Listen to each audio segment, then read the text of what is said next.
Are there any success stories or early adoption stories coming out of MWC or from Microsoft with telcos starting to create agents and put them into production?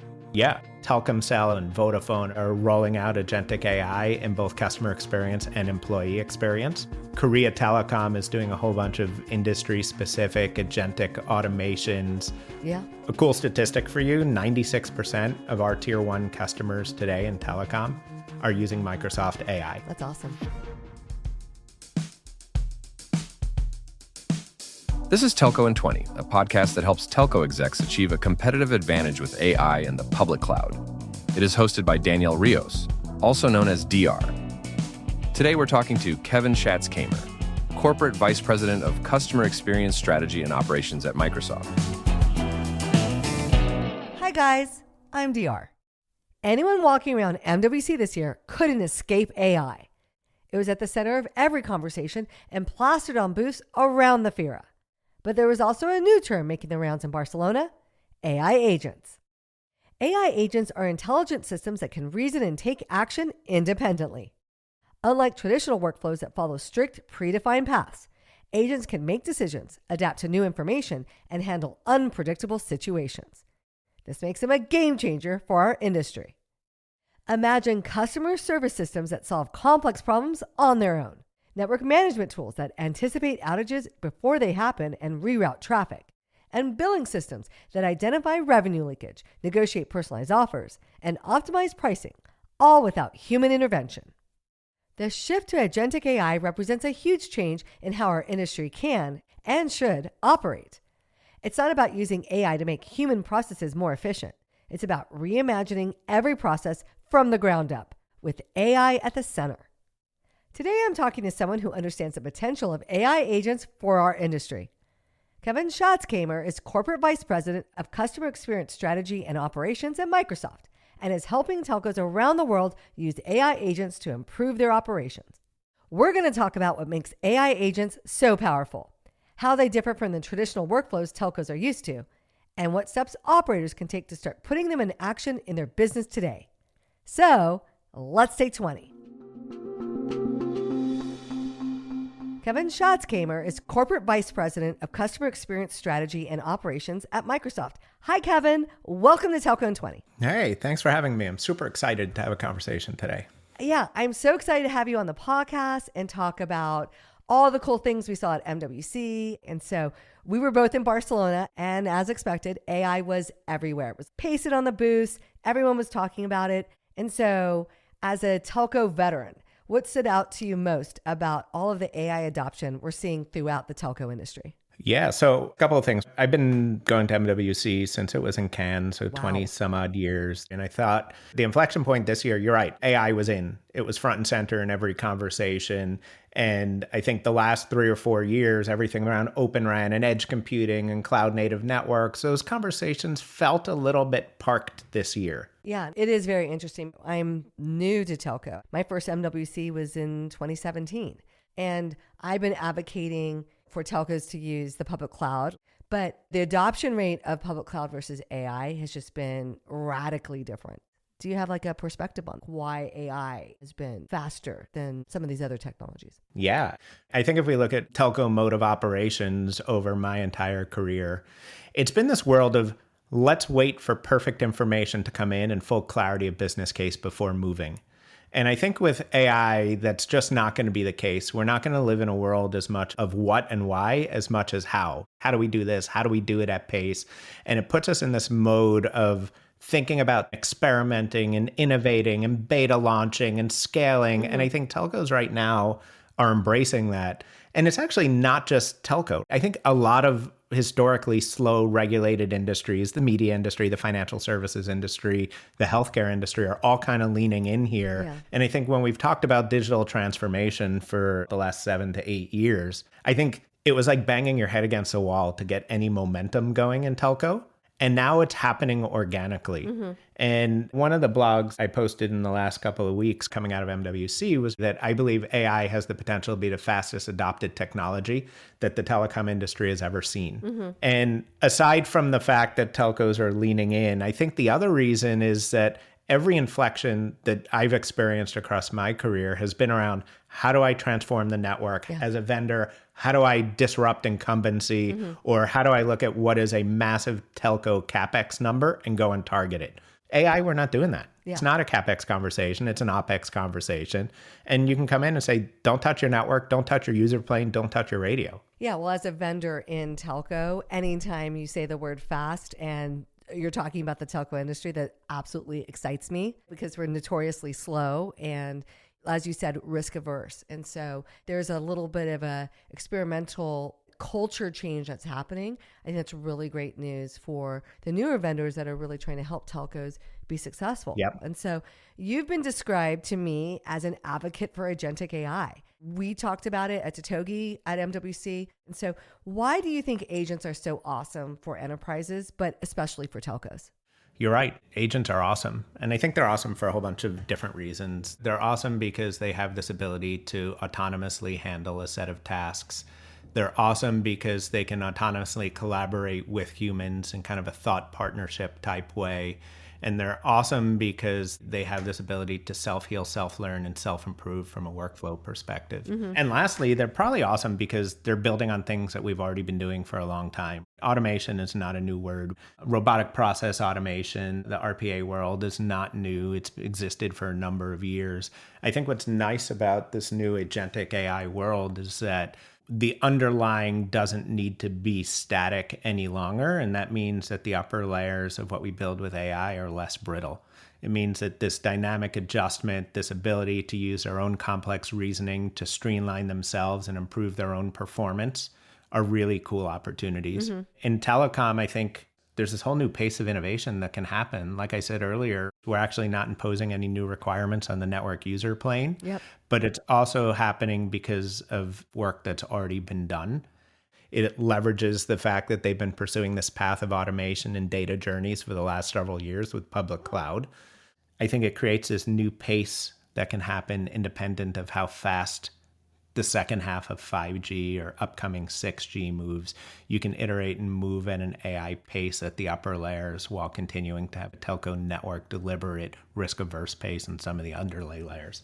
And this AI speed, we're seeing it to be true across lots of different parts of a telco. We love to think about the network and network operations. It's true in the field ops world right now. It's always been true in the customer experience, customer support side of the business, where we've moved from deterministic to generative AI. We see it applied now in the sales organization, thinking about health and recommendations and next best action opportunities. And it's true in back office. So it's this really cool moment. Yeah, and I think a lot of people in telco are starting to talk about agentic flows, but I think there's a lot of confusion about how they differ from traditional workflows. I see people taking a very human process and just adding AI to it instead of really breaking the mold and redesigning it. And so what's the difference between a traditional workflow and then an agentic flow? We're still early from a tech perspective. I think I heard someone say the other day that in the AI world, we're basically at the Ford Model T if we were to compare it to the automotive industry. Yeah. And I think because of that, we're becoming somewhat indoctrinated to the set of tools that we've used, or what I would call this level one world of humans first. Yeah. There are things that I do on a regular basis, either in my professional or personal life, that leverage AI to either help with, assist with, or accelerate. Today, I use ChatGPT for some of it. I can use a lot of coding assistance and GitHub Copilot if I'm a coder. If I'm a musician, there's plenty of tools out there to help me write background music. Helping me do the things that I do is what this level one world is. Yeah. As we get to level two, we can start to think about a world where we have humans and agents working side by side, and certain tasks get allocated and delegated out to humans, and certain tasks get allocated and handed out to agents. And the benefit of that is we can start to think of a world where human brain capacity and expertise is freed up for a set of higher order tasks while we hand off some of the repetitive, continuous things over to agentic AI workflows. At a level three, we're likely to see this world where it's actually agents first, and humans are more in a supervisory type capacity. Yeah.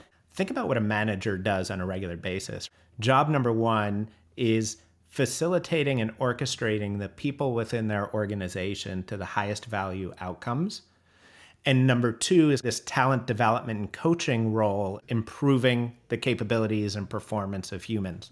Level three, as we think about it from an AI native perspective, is how do I take feedback loops and use it to improve model performance and to tune the models in effective ways that get them to execute on their jobs better? But then also, how do I stitch together all of these individual agents to go accomplish tasks that are most beneficial to what my actual job is and the role that I have? Yeah. And then eventually we'll get to this level four world where it's agents only. When we get comfortable that we've created the right tuning and the right opportunities for these agents to be self-sufficient, self-healing, self-learning, there's just going to be these flows that sit out there that are agents only, digital only. And it's agents talking to agents talking to agents rather than agents talking to humans or humans orchestrating agents. Yep. From a programming perspective, I have a computer science degree and we've been stuck at programmatic languages. Do you really need to write that entire if-then block? You really don't. That's not hard, but it is places where people make mistakes sometimes. And now AI will start to generate it and start to take over more and more of the programming and then lift humans up to work on harder problems, more interesting problems. And it's not about, I wrote every single line of code. That's not the brag point, but rather, I now am responsible for multiple products and I built them in such a short period of time. And I think really that's where the AI is going. It's going to be amazing. 1,000%. If we equate it back to those levels, as we get to this agents only world, does the need to have software engineering methodology and software development methodology go away? No. Do I still need to think about system design? Absolutely. Do I have to think about observability? Do I have to think about troubleshooting? Do I have to think about iteration? Do I need to think about maintenance and improvement of the offerings that I bring to market? 1,000%.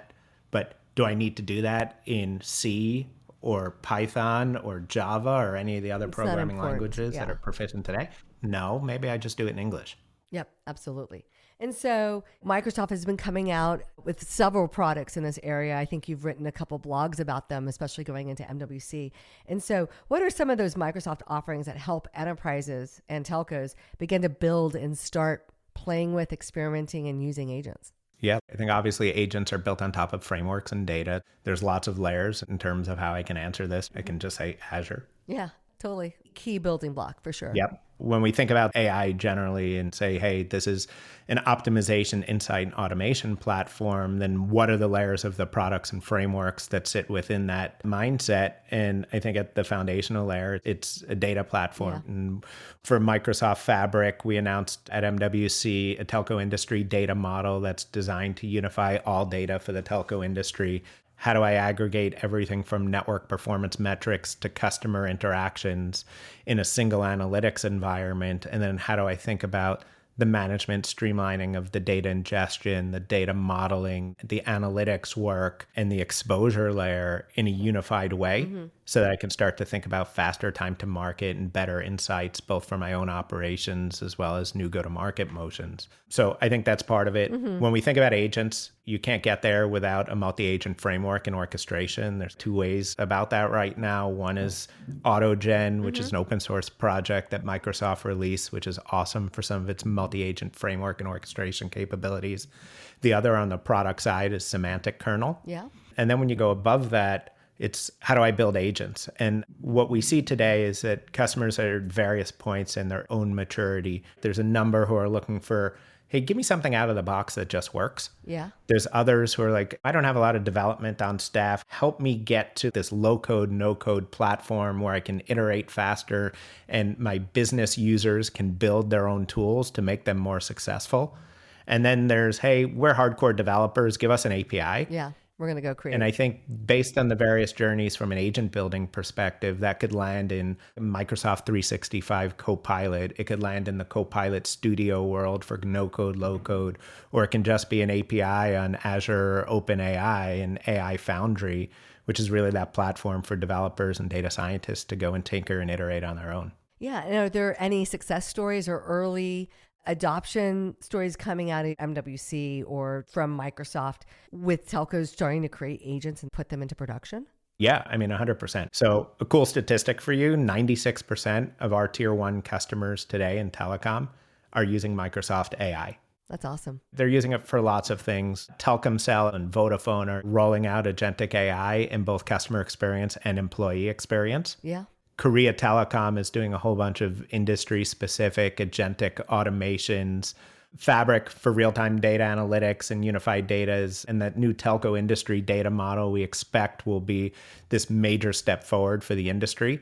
Because when you bring together network data, customer insights, and operational metrics, and you expose it in a uniform, consistent way over an API, you really bring application developers, both your own internal app developers, as well as a broader ecosystem to the table and say, hey, we as telco aren't limited to innovation based on what we build.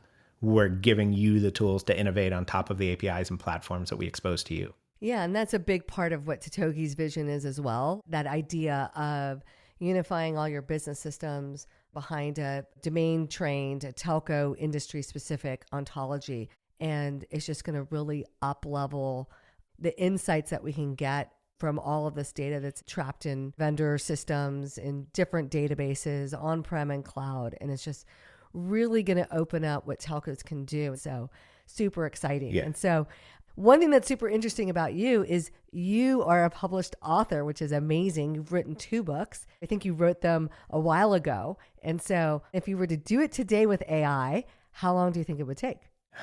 Yeah, so when it comes to sitting down and actually writing a book, it turns out that you have lots of gaps in your knowledge. Yeah. So you spend a lot of time doing research, you spend a lot of time doing review. And the way I kind of look at it is it's probably about an hour per page to author, which would make it probably the worst compensated thing I've ever done from an hourly wage perspective. So it's very time consuming. Totally. I think the world is so different right now. Some of these deep research models are so good that you can just prompt to get the research that you need and start to pull it together. I've already authored 20 to 30 page research reports internally. I think with AI, we can just write things so much faster. Yeah. And one of the coolest experiments that I've been working on lately is how do I help and teach AI to mimic my own style? Yeah. And the combination of feeding it past things that you've written, as well as building style guides about yourself and how you communicate. It's starting to do a really good job of being able to synthesize that and do it in your own voice. No, I mean, I started a blog in 2020 and would write the blog all by myself and almost run out of time in terms of how deep I could go or the insights I would share. And now with AI, it absolutely is speeding up my writing process. But now I do have time to go deep and be more insightful and thoughtful about what I'm writing. And I think we've gotten to the point where it can spit out something that sounds like a DR blog pretty quickly. And it's pretty amazing. So AI is great. It's changing the world. And Kevin, this was such a great conversation. Thank you so much for coming on the podcast. Thanks for having me. I had a great time. Let's do it again. Yes, for sure. Stick around. We end each podcast with a Telco in 20 takeaway. I've got 2 minutes to tell you something you need to know. Kevin just talked about how AI is on track to be the fastest adopted technology that telecom has ever seen. And he's right. You know how I know? 2 AI leaders, Dario Amodei, CEO of Anthropic, and Kevin Weil, OpenAI Chief Product Officer, are predicting that programming will be done exclusively by AI within 12 months. We can debate the timeline, but not the inevitability of this shift. The barriers to programming are about to be obliterated. This is great news for operators. With AI-driven programming, you'll be able to customize your software without needing an army of specialized developers. Your business teams will be able to shape your technology directly without cumbersome technical barriers. And you can finally focus on improving customer experiences and generating revenue instead of fighting your legacy tech stack. Want to learn more about how AI is transforming telco? Send me a DM on LinkedIn or X at TelcoDR, and we can talk about how Totogi is working with real telcos to implement agentic AI in their businesses. Until then, tune into more Telco in 20 episodes. Like and follow, and leave us a 5-star review. Don't forget to sign up for my awesome email newsletter on telcodr.com and check out our killer YouTube channel. While you're there, be sure to hit that subscribe button. Later, nerds!